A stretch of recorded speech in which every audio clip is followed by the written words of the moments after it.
Hello, everybody.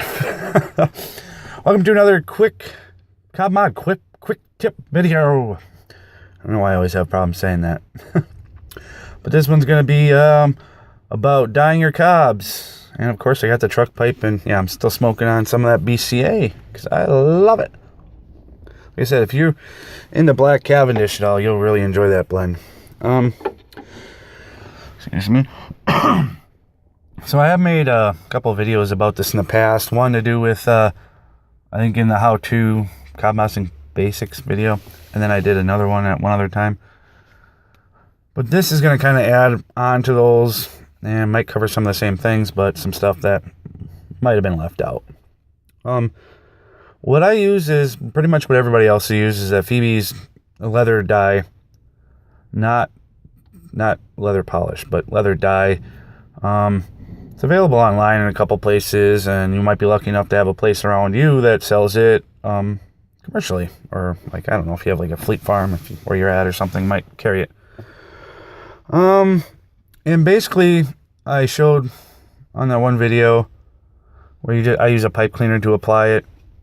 And I would urge you guys like on there to wear gloves, because if you do get it on you, it will stain your skin pretty well. So that's more of a do as I say, not as I do, I guess. I always got leather dye somewhere on me, no matter how hard I try not to, and I'm not smart enough to grab a pair of gloves, I guess. Which makes no sense, because I have access to gloves, because I use them in my business all the time, and I, for whatever reason, can never think to bring some in the house to use for that. But anyway. And on the leather dyes, the thing I will say is sometimes the color can be a little different on a cob than it shows on the picture. So sometimes the color you want, you may not get, or some variation of. Maybe because you're going onto something that is fairly light in color. Or, you know, and you run into that with stains too, just because a stain looks one way on something. As soon as you apply it to something, it looks a little different, just, you know, different color, you know, undertones and whatnot. I have no better way to explain it. So some of it you're just going to have to, you know, kind of go through it yourself as far as how things look. Black looks black. There ain't going to be much of a mystery there. The one I will caution you on is oxblood. What I have found, if you put oxblood on a cob, it almost turns pink. So if you want a pink cob, there you go, get some oxblood. But yeah, it'll almost get like a pink color onto it. So that is one to watch out for. Some of the browns are pretty straightforward. Oh, squirrel. Well, he's busy. Anyways, the other thing, what I'll show too, is sometimes you can have some dyes and get some different effects. The one I've been playing with a lot lately is the mahogany color. And I don't want to really say it's like a chameleon color, but it can kind of go a couple different ways. If you sand down the cob to where all the finish is off of it, the original finish, it'll come across more as a red-brown.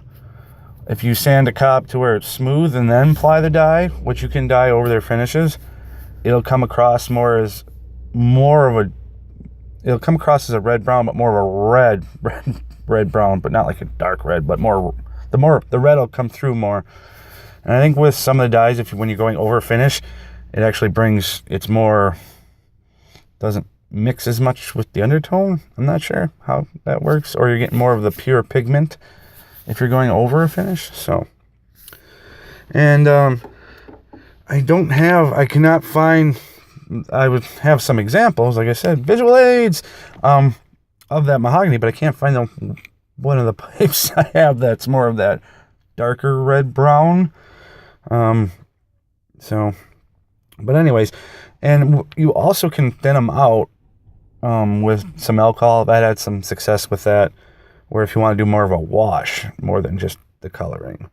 And kind of the couple examples I got is, like this cob here, that's more of a wash.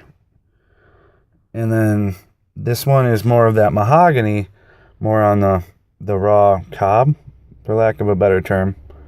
And you kind of get that brown, that kind of red brown.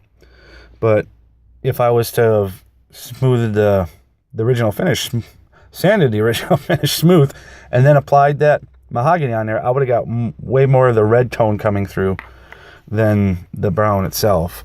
So there's two there. The other thing too is you can layer dyes. So you can put one on, get a certain color, and then come across another one, which the ones I found, if you want to get more of like a red color, or maybe even more of a dark red color, which leads back to the Oxblood mishap, which I did on, which I should have brought it out, but I brought another example of it, which it originally happened on a Mark Twain, and so then when I got the mahogany, I put it on to see what happens, and you do get a really interesting dark red color. So I did kind of the same thing to my Dagna cob, which hopefully you can kind of pick it up. It'll probably be hard to see. But it's kind of like a dark red with the black kind of that comes on it. So you can actually layer them, get an effect, just kind of like you can do highlight stains on a briar pipe. So yes, if you ever have the mishap with the Oxblood, just get some mahogany and you'll get kind of a really dark red color. So kind of like a dark red blood color. I'm not sure how else to explain it. So the other thing too is when I'm there's two ways I do things, because there's one thing that actually really bothers me, and I think it's more of a me thing than other people thing, is when you get a cob and it's full of dye in the chamber. Now, dyeing cobs, you may or may not get some in the chamber. It might soak through.